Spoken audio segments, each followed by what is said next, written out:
निवडणुकीच्या पहिल्याच टप्प्यामध्ये कल्याण डोंबिवलीच्या नागरिकांनी महायुतीच्या 21 जागा बिनविरोध या ठिकाणी निवडून दिलेल्या आहेत।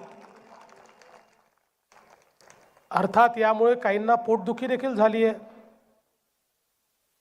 पण मी त्यांना कालच सांगितलं, तुमको मिर्ची लगी तो मैं क्या करूं।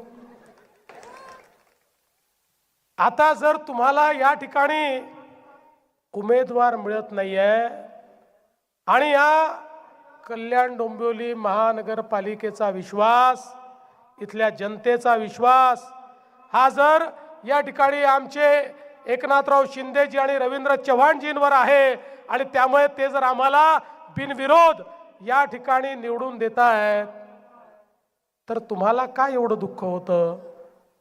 पण एक नवीन नरेटिव्ह सेट करण्याचा प्रयत्न आहे।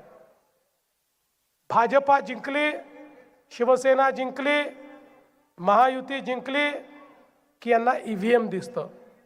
आता ईव्हीएम बंद झालं, आता यांनी सुरू केलेलं आहे बिनविरोध बिनविरोध बिनविरोध।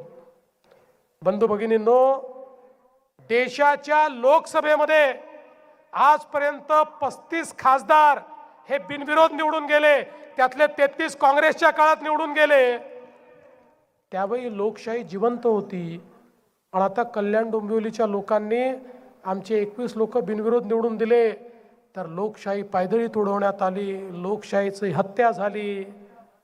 खऱ्या अर्थानं कुठेतरी या सर्वांनी आरसा पाहण्याची गरज आहे।